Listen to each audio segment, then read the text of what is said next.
The first sound was not a frog or a bird, but a heartbeat, slow, trembling, vast. It rose through the soles of your feet if you dared step off the solid ground and onto the trembling mud, a pulse deep as a drum in a funeral march. Beneath the Spanish moss, the black waters writhed with patient hunger. At midday, the swamp looked almost beautiful, streaks of sunlight caught in the drooping grey veils, dragonflies flashing blue and green like living gems, cypress knees rising like candles from dark altars. But as the light died, beauty curdled to menace. The moss was hair, the knees were teeth, and the water was a mouth. The locals never called it a swamp, not allowed. In their throats it became that place or simply the mouth. They would not point at it. They would not sing near it. Children were told to spit if they spoke of it, and to cross themselves afterward. The mouth did not just drown the body, they said. It swallowed everything. Your name, your voice, your shadow. It had fed on the lost for 200 years and had not grown full. On the edge of that forbidden water, a rotting fence marked the last human claim. Its posts sagged under lichen and time. An old man leaned against one, eyes fixed on the waterline as though he feared blinking. His skin was tobacco dark and creased like a river map. His knuckles were white around the handle of his cane. Beside him stood a girl of 16, barefoot despite the briars, her dress patched from 100 hand-me-downs. Her pale face was taut with questions she dared not ask. "Ain't just water down there, child," the old man said at last, his voice like a whisper through pine needles. "It listens. It waits." The girl shifted, her toes pressed into the damp earth. "Waits for what?" she breathed, thin as a thread. "For who?" he said. A frog croaked nearby, a deep, throaty sound that seemed more like laughter than nature. Across the surface, a ripple traveled against the windless air, as though something just beneath had rolled over in its sleep.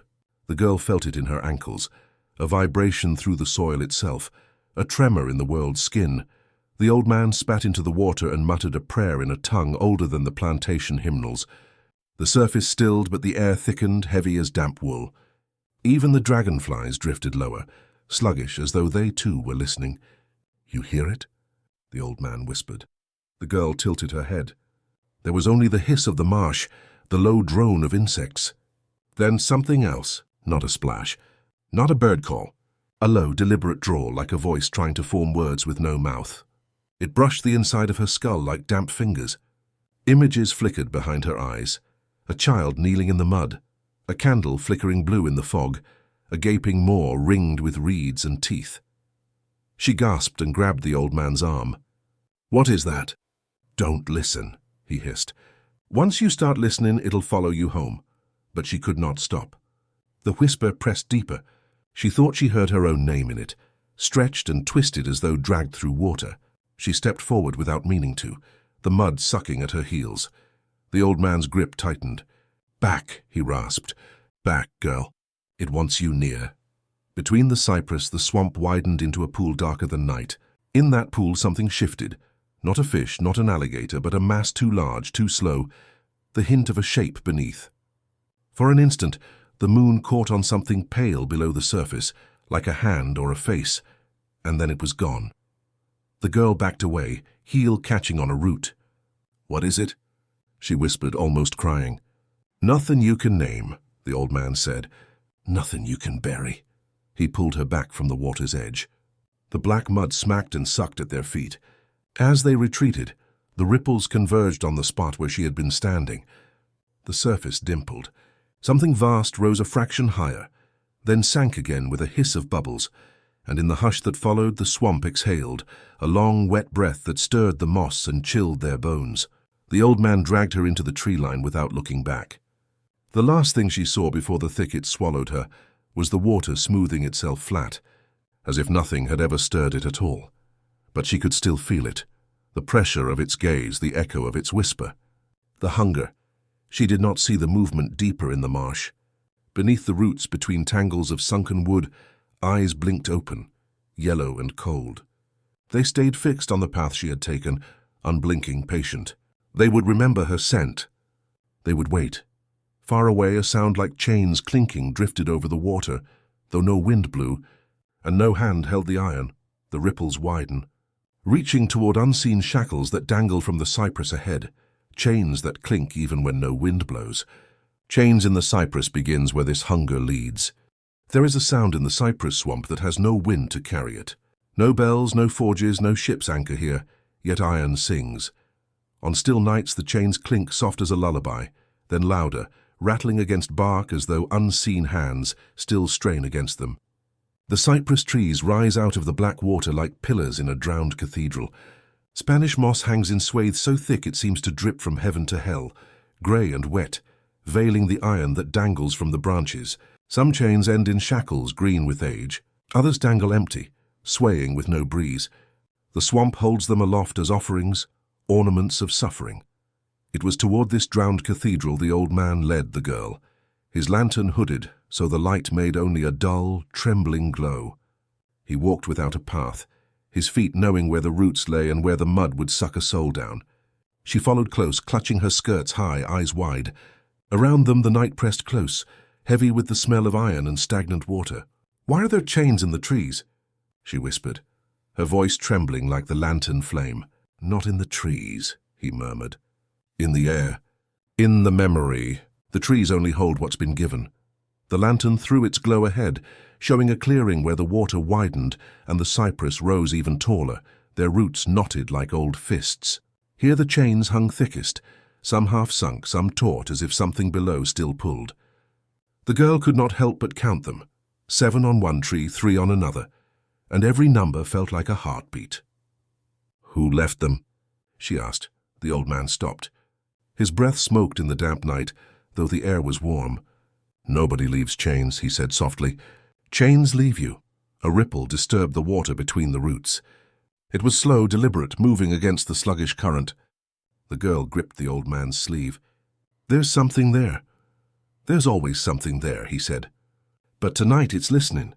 He set the lantern on a root and knelt. From his coat he drew a pouch of salt and a twist of red cloth. He laid them on the root, his hands trembling, lips moving in a muttered prayer. The girl thought she caught fragments, words she'd heard in church once, others she'd never known. The chains rattled faintly, as though stirred by his voice. "Why are we here?" she asked. "To show you," he said. "So you'll believe before it comes for you." She wanted to ask what it was, but the word stuck in her throat. The air grew heavier, pressing on her chest, humming with a sound like distant hummingbird wings. Then she heard it, a faint clink, then another, then a dragging noise beneath the water. Her eyes darted upward. The chains swayed, though no wind blew. Drops fell from them like sweat. One shackle swung so low she could see inside it, rust flaking like dried blood. She swore she saw fingers, not rust, not moss, brushing the edge from within. "Do you see them?" she whispered. "Don't look too long," he said, not lifting his head. "Once you see too much, they see you." But she was already seeing too much. In the lantern's dim glow, shapes coalesced around the roots. The suggestion of wrists, of shoulders hunched under water, of eyes opening and closing in the blackness. The chains rattled again, sharper now as if drawn tight. She stumbled backward. They're under there." "Under, over, in between," the old man muttered. "Never gone. Only waiting." A low moan rose from the water, not air nor voice, but something in between, vibrating in the ribs. The girl clutched her chest. The moss swayed like pendulums marking time. She thought she heard a chorus behind the moan. Words pulled through mud, calling not her name but the name of someone she had yet to become. The old man stood, lifting the lantern high. Its glow painted the cypress knees like bones, the chains like veins. "This is where the mouth feeds," he said. "This is where it spits out what it cannot chew." The water bulged near the farthest tree. Something pale rose just under the surface, the curve of a skull, the slope of a shoulder, then a shackle closing over nothing. Bubbles rose in a slow, deliberate pattern, like footsteps in reverse. The chains above jingled as though mirroring some movement below. The girl's knees weakened. She felt a tug at her ankle, light at first, then firmer, as though mud had turned to fingers. She shrieked and kicked, sending up a spray of black water. The touch withdrew, but the ripple stayed, circling, widening. "It touched me," she cried. "It remembers you," the old man said grimly. "Now we go." He grabbed the lantern and her arm, pulling her away from the clearing. But the swamp seemed to close around them. Roots loomed like bars. Chains clinked louder behind them, a rhythm like dragging footsteps. She looked back once and saw the cypress trees swaying together, iron ornaments jingling, and between them, shapes rising taller from the water, their eyes like wet coals. She stumbled after the old man, her breath ragged. The sound of chains followed, not fading but growing, ringing against bark and moss. It seemed to echo inside her skull, each clink another heartbeat out of time. Then, silence. They had reached the edge of the clearing. Only the insect hiss remained. She dared to look back. The chains hung still, dripping. The water was black and smooth, but on one low branch a single shackle swung gently, as though something invisible had just stepped out of it. The old man muttered another prayer. His voice shook. "It's awake now," he said. "We'll have to run." Behind them in the dark, something heavy sloshed onto the bank. A wet drag. A breath like the hiss of steam. The first step of something crossing from water to land. And so the swamp no longer confines its hunger to the water. As the old man and the girl flee, the past drags itself out behind them. Punishment given shape. In A Master's Cruelty Carved in Bone, the true ritual begins. The plantation house rose from the bayou like a carcass bleached by sun and rain, its bones wrapped in rotting wood and sorrow. Its shutters hung loose as broken teeth, its veranda sagged with mildew, and the air around it carried the sour stench of old blood. To most it was a ruin, but to those who knew it was not empty. Houses can die. This one had not. Long before vines split its bricks and moss crept up its pillars, it was ruled by a master whose cruelty was legend, whispered in corners. He was not remembered for harvests or ledgers, or the cotton that once fattened his coffers, but for the way his punishments were given. Each lash, each brand, each broken bone was not mere discipline but ritual. Pain was his liturgy. Blood was his scripture. They said he carved tally marks into the walls when screams echoed through the halls. They said he buried the silence but kept the echoes. And the echoes never left. The girl and the old man came upon the house as the moon pressed through ragged clouds. The cypress behind them seemed to breathe, exhaling the swamp's damp rot into the clearing. The girl hesitated at the gate, her hands trembling. "This is worse," she whispered. The old man shook his head. This is where worse began. The path to the house was lined with statues, though none could name the sculptor. Rough shapes leaned in the weeds, figures hunched, arms twisted, faces blurred by moss. One, close to the gate, looked as though its mouth had been sewn shut. The girl thought she heard breath wheezing from its chest. She hurried past. Inside, the air was colder than the swamp outside. The walls wept with mildew. The wood bowed with years, yet the structure stood stubborn as bone. The old man lit his lantern, and the shadows deepened, stretching too long, like figures standing where no figures should be. The grand hall bore its scars openly. Nails protruded from the beams in cruel clusters. A whip, black with age, hung across a doorway. On the floor, grooves etched by shackles led from one end of the hall to the other, a path worn by suffering. The girl shuddered. "Why bring me here?" The old man's voice was a rasp. "So you'll see the truth. The swamp hungers, child, but men fed it first." From somewhere above came a creak, slow and heavy, as though a foot had pressed upon a board. The girl's breath hitched. "No one lives here," she whispered. The old man's eyes flicked upward. "Not living, no." They moved deeper into the hall. On the far wall, beneath the sagging staircase, carvings marred the wood. The girl raised the lantern and her stomach turned. There were hundreds of them, deep gouges, each shaped like a crude tally mark. Some were single lines, others clustered in groups of 5. Beneath the carvings, the wood was darker, as though it had drunk something thick. The girl reached out before she could stop herself. Her fingertip traced one groove. It was slick, not with damp, but with something that seemed to pulse faintly. She yanked her hand back. "What are they?" "Names," the old man murmured. Every scream he took, he marked it here. He thought carving it made it his. But screams don't stay put.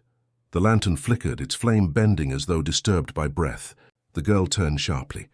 In the corner of the hall stood a shape she had not seen before. At first she thought it was another statue, but then its head turned, slow, deliberate. The lantern light caught its face, and she wished it hadn't. The skull was human, yet not. Its jaw stretched too wide, teeth bared, each carved into sharp points. Its sockets were empty, yet the void stared as though sight still lingered, and across its cheekbones were scars, crude carvings, tally marks etched into bone. The girl staggered backward. "What is it?" she cried. "What's left?" the old man said grimly. The house kept him. The figure moved, bones creaking like old timbers, and with each step the tally marks on the wall glowed faintly, as though lit from within. More footsteps answered above them, echoing in the halls. The girl clutched the old man's sleeve. "We have to go." "No." His voice was iron. "We have to listen." The skull-faced figure opened its mouth, and though no flesh remained, a sound poured forth. It was not speech, but a chorus. Screams layered upon screams, the agony of years pressed into one unbroken wail. The lantern flame flared blue, casting long shadows across the walls. The girl covered her ears, but it was no use. The sound burrowed inside her skull, pulling images from her mind. Chains clinking in the cypress, eyes beneath black water, bodies kneeling in mud. She saw the master's hand, flesh rotted away, still carving tallies with a knife made of bone. The house shuddered. Dust rained from the ceiling. The statues outside groaned, their heads turning toward the doorway. "What does it want?" the girl screamed. The old man's face was grim, pale in the lantern light. "Not what, who, it wants to be remembered. But it carves the memory in you, child, like it carved in them." The skull figure lurched forward, its jaws cracking wide. The tally marks across its cheek glowed brighter. Behind it, more shapes moved, outlines of bodies without faces, bones glistening like ivory wet from the grave. The girl turned to run, but the floor beneath her buckled, boards splintering as though pulled by hands beneath.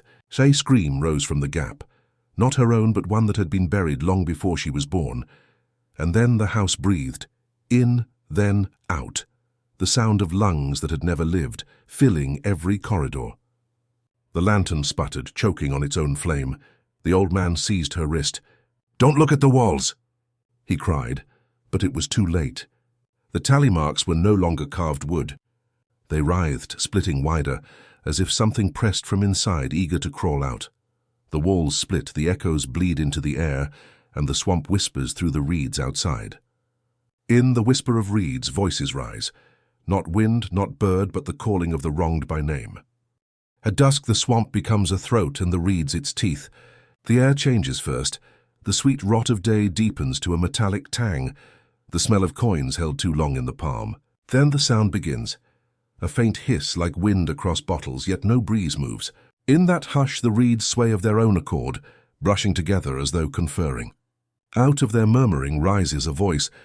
Not one voice. Many. The girl and the old man stumbled out of the plantation house just as the shutters clapped shut behind them of their own will. The porch sagged, groaning like a ship's deck in a storm. The air outside should have felt free, but it pressed heavier on their lungs. Beyond the yard the swamp seethed with twilight mist. The old man's face glistened with sweat. His lantern had guttered to a sullen coal. "We ain't safe yet," he whispered. The girl swallowed, tasting the salt of her own fear. "What's happening to the air?" He did not answer. His eyes were fixed on the marsh. The reeds along the water's edge were moving, though no breeze stirred the Spanish moss. They bowed and straightened, bent and twisted as though 1,000 thin fingers beckoned. The sound they made was no longer a hiss. It was syllables. At first the girl thought she heard frogs calling. Then she realized she was hearing names. One of them was hers. Her knees weakened. "It's calling me," she whispered. "It calls all of us," the old man said, "but it only keeps who answers." The reeds swayed harder, the hiss rising into a whisper. The mist thickened, crawling across the ground in tendrils. It coiled around the girl's ankles like cool breath. The whisper became clearer, threading through the hum of insects. Come down, the water remembers." The girl clutched the old man's arm. "Make it stop." "I can't," he said. "I can only walk you through it."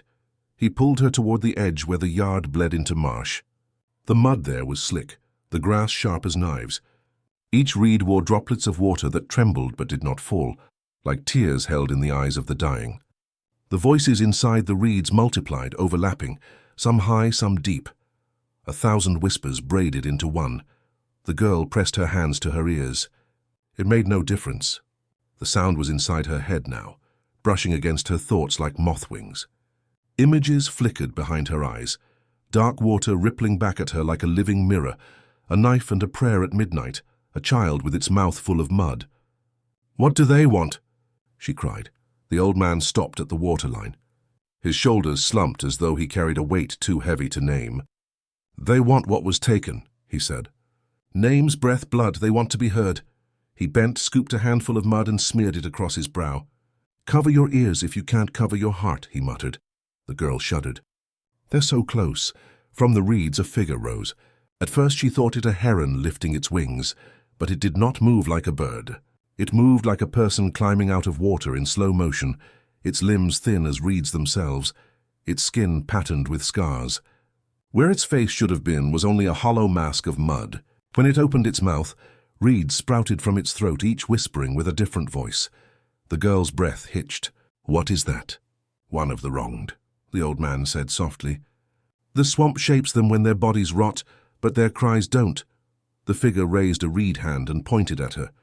From its throat came her name again, stretched and echoed, followed by another name she did not know. She felt the sound crawl into her chest, a coldness blooming there like ice. "Don't answer," the old man hissed, but the whisper pressed harder. The reeds all around her shivered, releasing a fine spray of mist that smelled of copper and candle wax. The figure in the water began to sway side to side. More shapes rose behind it, taller, broader, their hollow faces turned toward the shore. Their whispers twined together. "We remember. We hunger, we wait." The girl stumbled backward.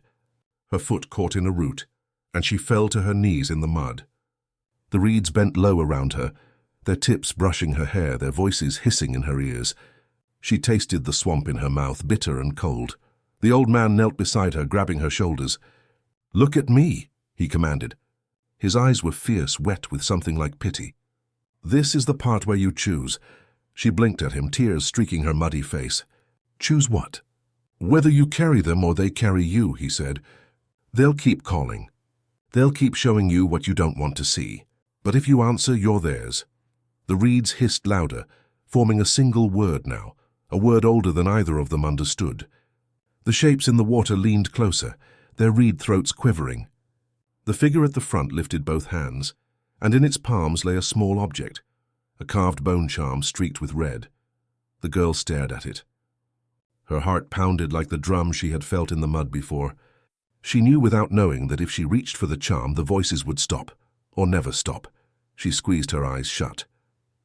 "I can't." The old man tightened his grip. "Then stand up," he urged. "Stand and walk." She forced her legs beneath her and rose, swaying.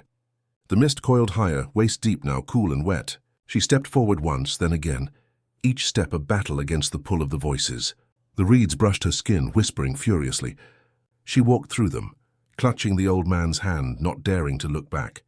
When they reached solid ground, the whispers thinned. The mist receded. She turned once and saw the figure sinking back into the water, the bone charm dissolving like salt. The reeds stood still, dripping. Only the echo of her name lingered in her skull. "You're still you," the old man said softly. "But you're marked now." She wiped mud from her face, her hands shaking. "Marked how?" "The pact comes next," he said. "Mud and blood." And in the distance, where the swamp turned to true bog, a blue candle flickered. The water rippled back at them like a living mirror, promising vengeance for a price. And so the voices recede, but the bargain waits in the mud. In the pact of mud and blood, a knife and a prayer will draw the swamp's true face into the open. Night had no edges in the bog. It pressed in on all sides, weighty and wet, until sky and water became the same blackness, and only the smell of iron and moss told you which way was down. Somewhere in that depth a candle burned, its flame the color of a bruise, blue and trembling. Each time the girl blinked, the flame seemed closer. The old man led her toward it without speaking. His shoulders were bent, his lantern dark, his free hand pressed over a pouch at his breast as though holding in a heartbeat. The ground changed under their feet, turning from slick mud to something spongy, like flesh. The reeds here were thicker, their tips bent and knotted into crude shapes, crosses, nooses, teeth. 1,000 frogs had fallen silent, as though the swamp itself was holding its breath. "This is the place," he said at last. His voice was a whisper meant for the earth, not her ears. The girl's throat was dry. "The place for what?" "For bargains," he said. "Everything that ever happened out here happened twice, once in pain, once in promise. This is where they meet. They stepped into a clearing ringed by cypress roots like ribs. In the center stood a stone no bigger than a coffin lid, its surface slick with moss and handprints old as the war. On it lay a knife, its blade dark with tarnish but its edge bright as moonlight. Around the stone the water quivered as if breathing. The girl hung back. "I don't want to touch that." The old man turned to her, eyes hollow in the candle's glow. "You already did," he said. "Back at the reeds. You listened. It marked you. You're in it now." She shook her head. "I didn't ask for this." "Neither did they," he said, and gestured at the swamp. Mist rose higher, curling into shapes, bent backs, scarred hands, mouths full of mud. The blue candle flickered, and the shapes bowed toward the stone as though it were an altar. A sound like a sigh spread across the clearing. Then words formed inside it. Blood for breath, mud for memory, vengeance for a name. The girl clutched her arms around herself. "I don't understand." The old man stepped closer to the stone. His knees creaked as he knelt. He drew the knife from the moss with care. It made no sound coming free. "They can't speak to the ones who wronged them," he said softly. "But you can. You've got a mouth, a life, a way out. They'll give you their hunger if you carry it." She stared at him, pale. "You're telling me to curse someone?" "I'm telling you to listen," he said. "And then decide." He placed the knife on the stone and opened his pouch. Inside was a small clay bowl filled with swamp water black as ink. He dipped 2 fingers in and painted a line of mud across his forehead, then across hers. The water was cold, full of grit, and it made her shiver as though touched by ghost fingers. "Mud to remember," he murmured. "Blood to bind." He held out the knife. "Prick your thumb and let it fall into the bowl. Just 1 drop. If you want their eyes in yours, their strength in your arm." The girl's heart pounded. The shapes in the mist leaned closer, whispering, each voice a thread of her own fear. We waited. We watched. "We whisper your name." She took the knife without meaning to. It was heavier than it looked, the hilt warm like skin. The edge glittered. For an instant she saw her reflection in it, but it was not her face. It was the mud-faced figure from the reeds, its hollow mouth opening wide. She dropped the knife onto the stone with a clatter. "I can't do this," she whispered. The old man did not flinch. "Then leave the bowl empty," he said.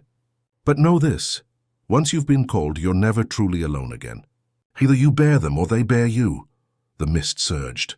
The candle's flame jumped higher, casting the clearing in sickly blue light. The shapes swelled, mouths opening without sound. The girl felt their hunger press against her skin like cold wind. She snatched the knife again, almost in self-defense.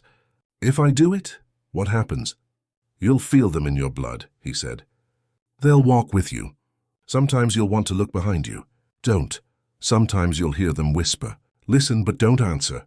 And when the time comes, you'll know what they want you to do." Her thumb hovered over the edge. The swamp held its breath. Even the candle stilled. She thought of the chains in the cypress, the skull in the hall, the reed-throated figure. She thought of the master's tallies carved into wood and bone. She pressed her thumb to the blade, pain like ice. A single drop welled red and fell into the bowl. The water hissed as though hot. The candle guttered, then flared green.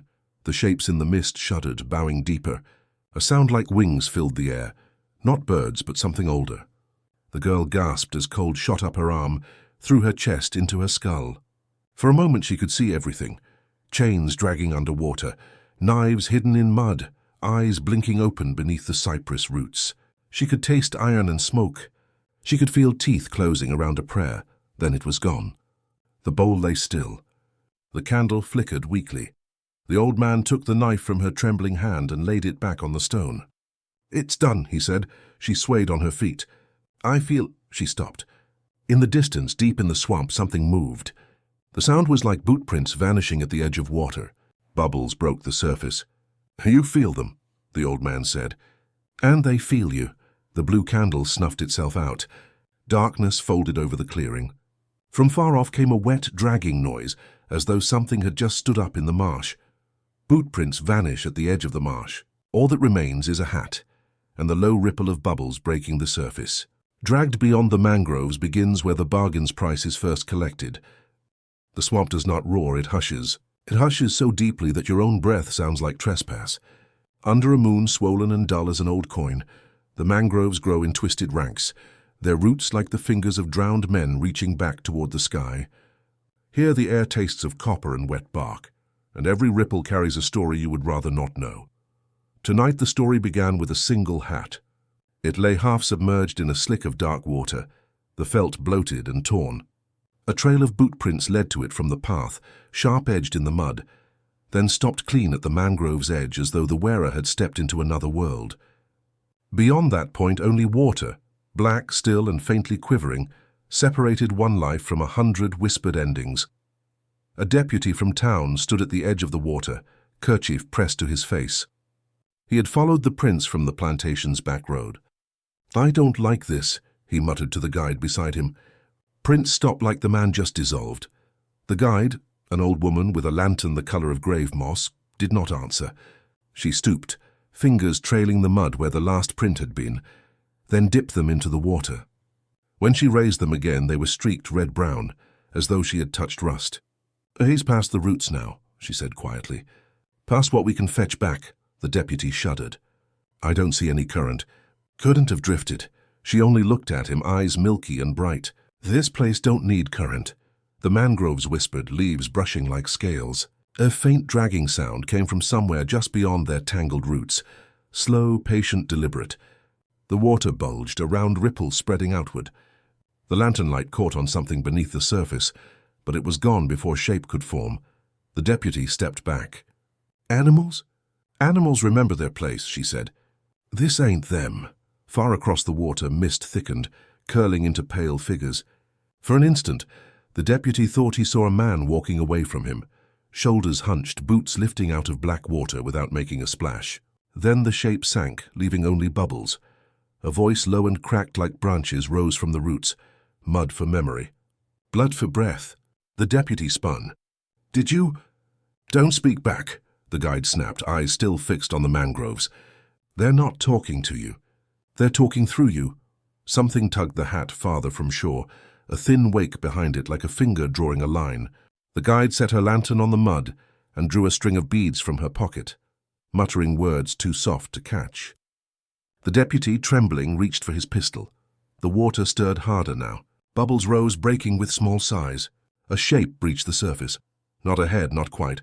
More like a jaw built of roots and silt, opening and closing without sound. Then it sank again, leaving a smear of slick mud floating like oil. The deputy's voice cracked. "What took him?" The guide's beads clicked like teeth. "Not what, who?" he swallowed. "And if I go in after, you won't come back." She rose, wiping her hands on her skirt. "Nothing comes back once it crosses that line." Another ripple closer. The deputy thought he heard boots scraping on wood. But there was no wood, only water and roots. He stepped back again, but his heel slid into mud, and for a heartbeat he felt something cold wrap around his ankle like a hand. He yanked free, heart hammering. The guide's face remained blank, but her eyes were sharp as hooks. "They've made a bargain tonight." Someone called them. Someone gave them a name. "You're just standing in the echo." He stared at her. "What do we do?" She picked up the lantern and turned away from the shore. "We go. This place is fed. Best not to linger when it's still chewing." Behind them the dragging sound grew louder, as if something heavy was being hauled through mud beneath the water. The hat spun slowly, then sank.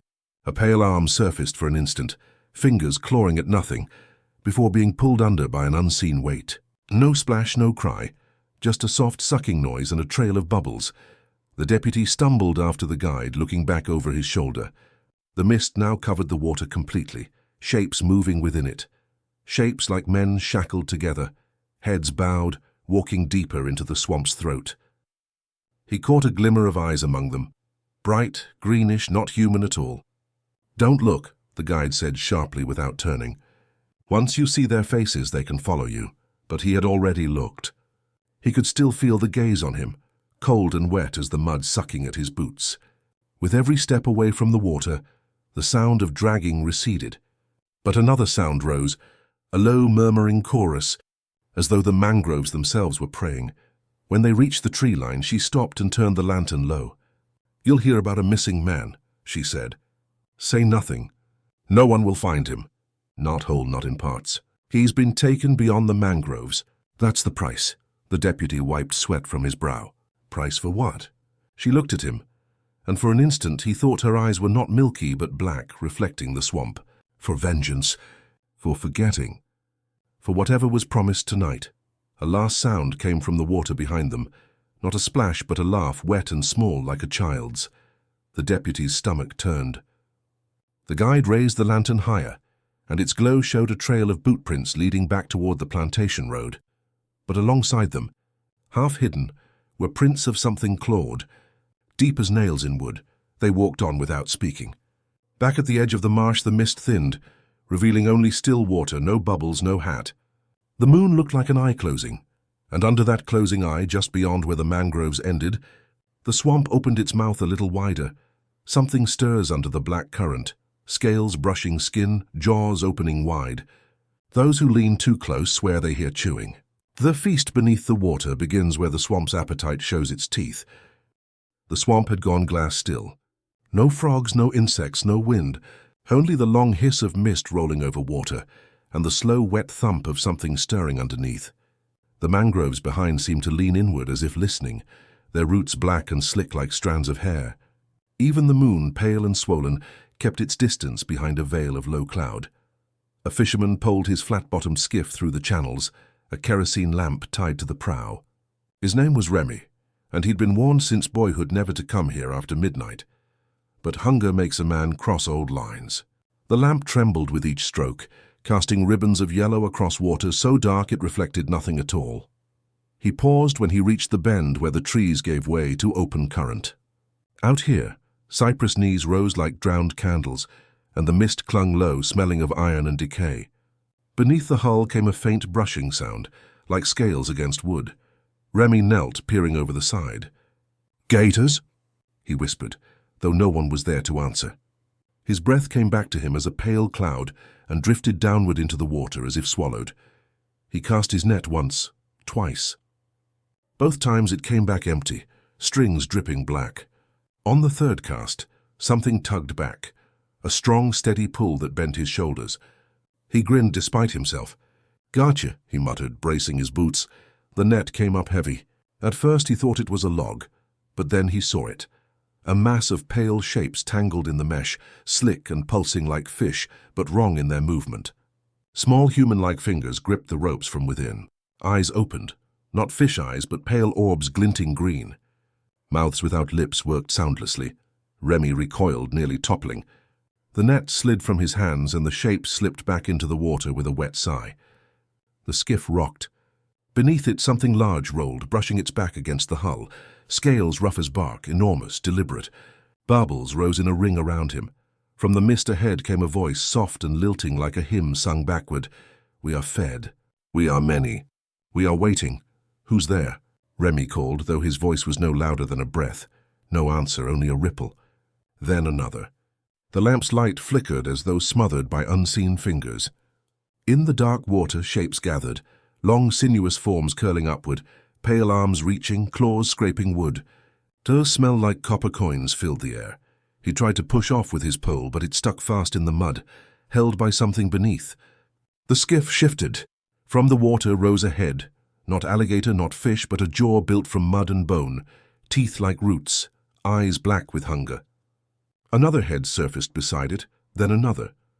They circled him slowly, a congregation of the drowned, their movements synchronized like a tide. Remy backed to the stern, fumbling for his oar. "Back off," he whispered. "Back off." One of the pale arms reached up, gripping the side of the skiff. The nails were long and brown, the hand-child small but impossibly strong.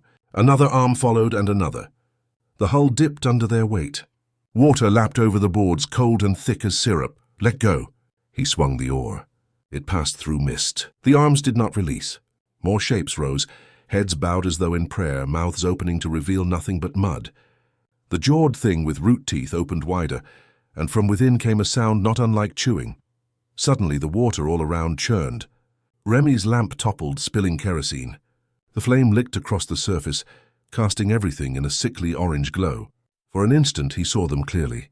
Dozens of figures rising waist-deep from the current. Faces eaten away, ribs showing through translucent skin, eyes glinting with a hunger that was not theirs. A whisper rolled across the water. 1,000 voices layered into one, we feast. We remember. We drag down what is given. The skiff lurched. Remy slipped, hands plunging into the water. Something cold closed around his wrist. Not a hand, not quite, but a coil of muscle slick as eel pulling. He screamed, scrambling for the gunwale, but more coils wrapped his legs, his chest. The chewing sound grew louder, joined by a wet rhythmic slapping as the figures pressed closer. In the mist on shore, unseen eyes watched. The old guide, wrapped in her shawl, murmured a prayer she had not said in 40 years. "They're taking their tithe," she whispered to the trees. "May it be enough."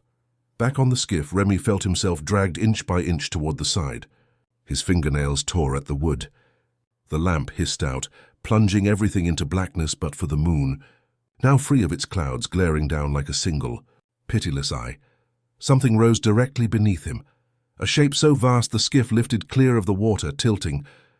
In the moonlight, he saw a mouth open, lined not with teeth but with countless small hands reaching inward, pulling whatever entered deeper. He had just enough breath to scream once before he was taken. The water closed over him without a splash. The skiff settled back, empty. Only the ripples remained, spreading wider until even they stilled. Then a bubble broke the surface, and a single pale finger floated up before sinking again. Silence returned, heavier than before.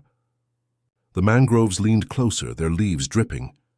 The swamp fed began to hush itself to sleep, but the chewing did not stop. Beneath the black current, something shifted its weight, uncoiling, turning its head toward shore. The water trembled with the slow beat of an unseen tail. Those who leaned too close that night swore they heard a wet, satisfied swallow, followed by a whisper. Next.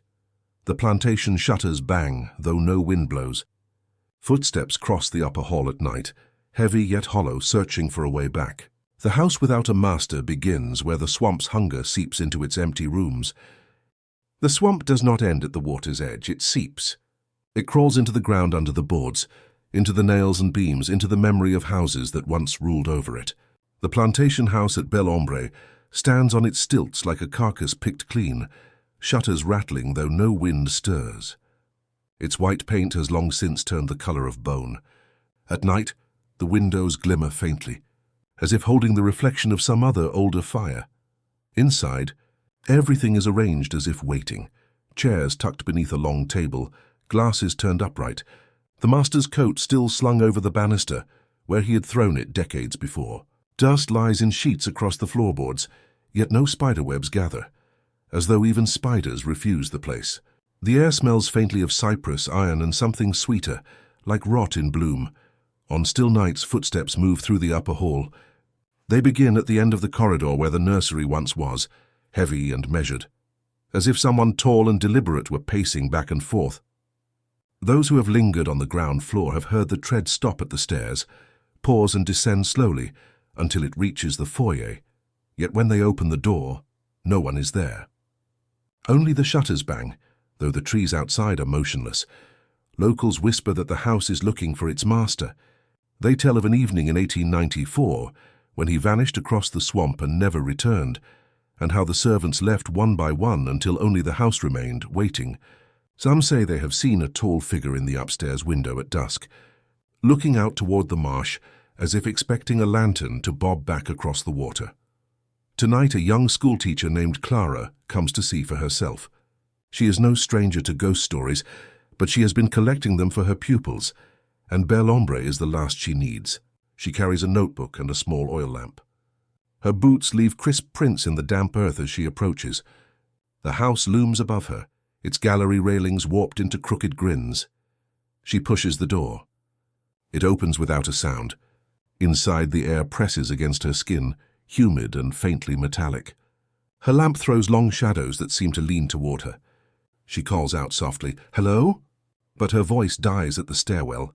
She moves from room to room, taking notes, faded portraits whose eyes have blurred, a cracked mirror that reflects her but not the lamp she holds, a mantel clock still ticking though its hands are gone.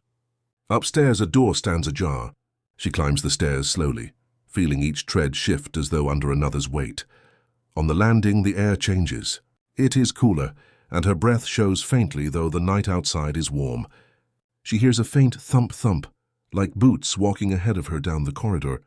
Is someone here? She calls no answer. Only the shutters banging below. She reaches the nursery.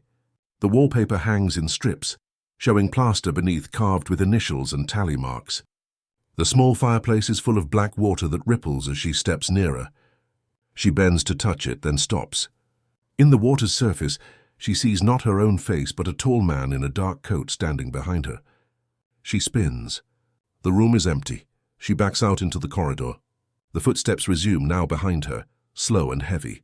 She quickens her pace toward the stairwell but finds it gone. Where the stairs had been is only a blank wall of boards slick with moisture. She turns again.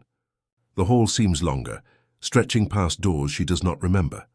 At the far end stands the tall man she saw in the reflection, his features obscured by shadow. He lifts his head as though scenting the air. "Who are you?" she whispers. A low sound answers, not quite a voice, more like water seeping through wood. It rises and falls in a rhythm like breathing.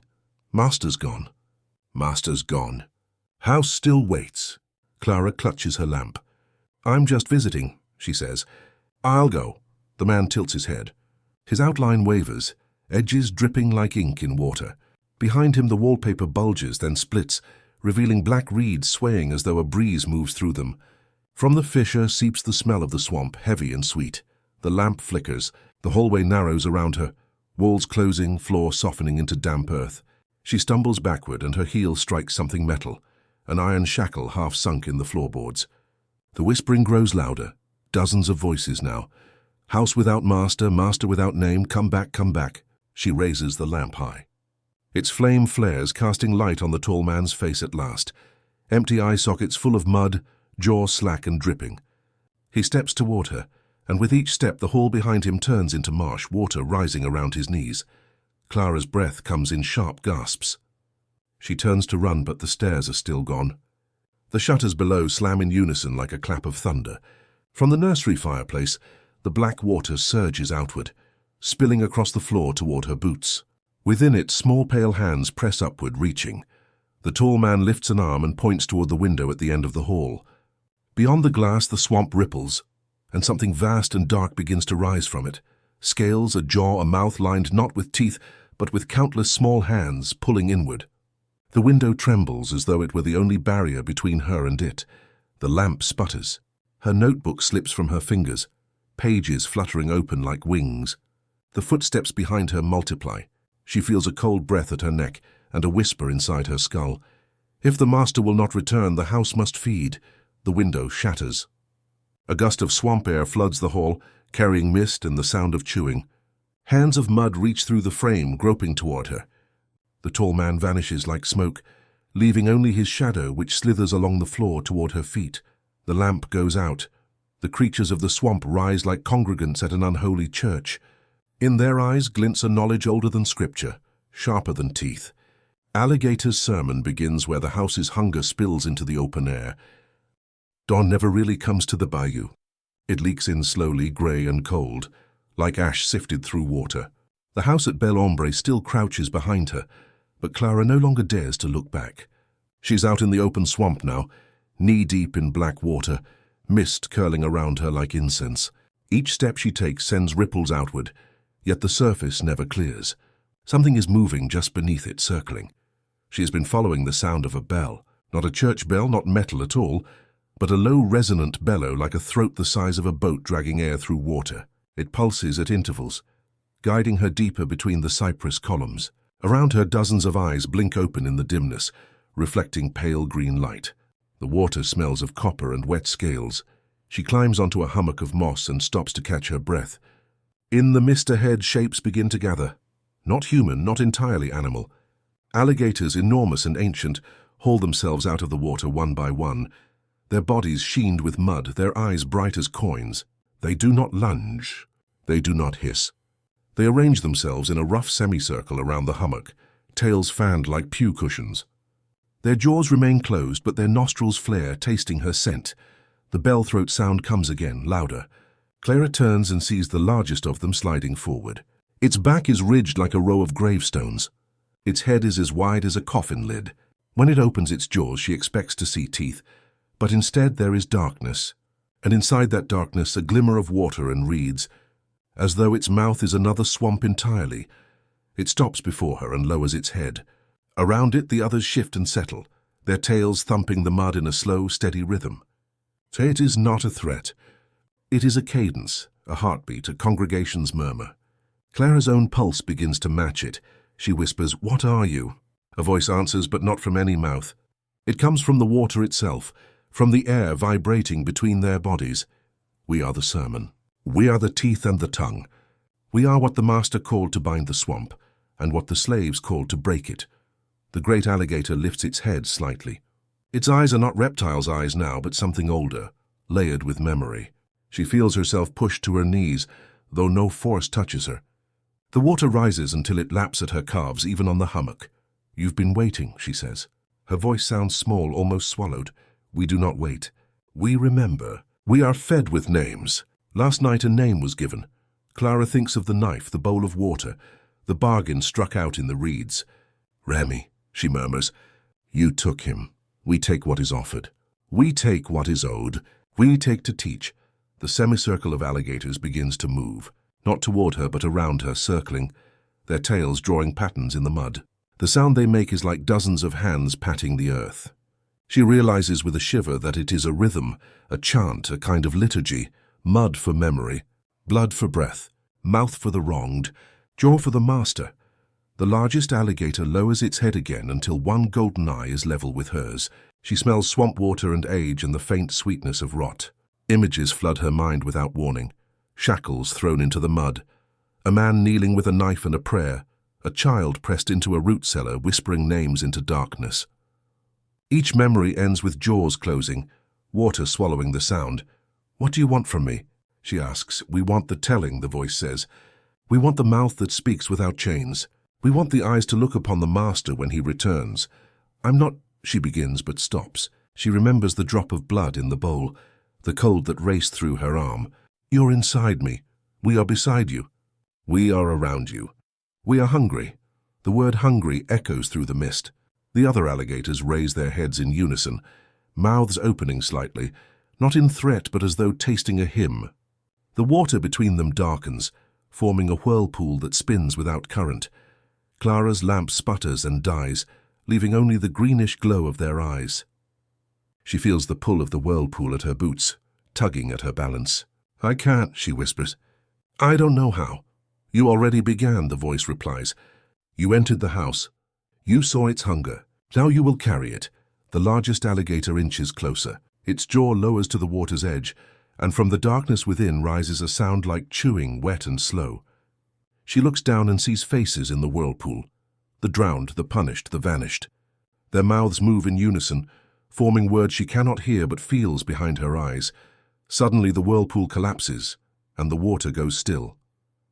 All the alligators bow their heads. The voice softens. "Go to the porch where the master's chair waits. When he comes, you will know his name." Then the sermon ends. Clara stumbles back. "And if I don't?" Then the feast begins again, and this time it will not end. A wind rises, cold and fetid, swirling the mist into columns like ghosts. When it clears, the hummock is empty except for claw marks and a single pale feather slick with mud. The alligators have vanished, leaving only ripples that spread outward, forming a path back toward Bel Ombre. Clara takes a trembling step into the water. Behind her, far off in the cypress gloom, the bell throat sound echoes once more. But this time it rises at the end, like laughter. At dawn, mist lifts to reveal no bodies, only ripples. But the swamp remembers, and once fed, it never forgets the taste. What the waters keep begins where the sermon's echo becomes the swamp's memory. Mist hangs so thick it seems to have weight, sagging between the cypress knees like wet cloth. Dawn is only a rumor, a pale stripe above the tree line. The swamp lies motionless, but the silence is not empty. It is a silence swollen with memory, like a throat holding back a scream. Clara wades through it slowly, each step an effort, as though she is walking through breath instead of water. The sermon's rhythm still hums in her bones, a pulse she cannot shake. Behind her, Bel Ombre stands in silhouette, its shutters gaping like sockets. Every few seconds, one of them bangs shut without wind, the sound carrying over the marsh like a pistol crack. She does not look back. She knows what waits there. The master's chair on the porch, The empty house that is not empty, the eyes of the wronged pressing against the windows from inside. A heron rises nearby, scattering droplets of black water into the air. For a moment the drops hang glinting red before falling soundlessly. The path ahead narrows between twisted trees, hung with chains of Spanish moss. Each frond trembles as she passes, brushing her shoulders like cold fingers. She hears names whispered in them, names she does not know but which know her. The voices echo the alligator's sermon, mud for memory, blood for breath. She reaches the porch. The boards are slick with dew, streaked dark where footsteps have trailed up from the swamp. In the center sits the master's chair. Its wood is carved with lilies and crosses, worn smooth by a century of hands. It faces out toward the water, as though waiting for a congregation. On its seat rests a small silver bell, tarnished green. Clara steps up, her boots creaking. She feels the porch sag under her weight, but it is not wood that yields. It is something deeper, the house itself inhaling. She picks up the bell. It is heavier than it should be, warm as skin. When she closes her fingers around it, the porch planks begin to tick like a clock. A voice rises from the swamp, not the low sermon of before, but a higher, cracked tone, like a man calling hounds. It comes closer without footsteps. The mist parts in front of the cypress path, and a figure emerges. He is not as she expected. No whip, no hat, no coat of authority. Just a tall, thin man in a linen shirt gone grey with age, his skin the colour of candle wax. His face is blurred as though smudged by water. Yet his eyes are sharp and bright, 2 shards of glass. Each step he takes leaves no ripple. You called me, he says. His voice is a drawl dragged through mud. You opened the mouth. Clara holds the bell tight. I didn't call you. You took the knife. You took the water. You spoke my name without knowing it. He stops at the edge of the porch. Give me back the bell. Behind him the swamp stirs.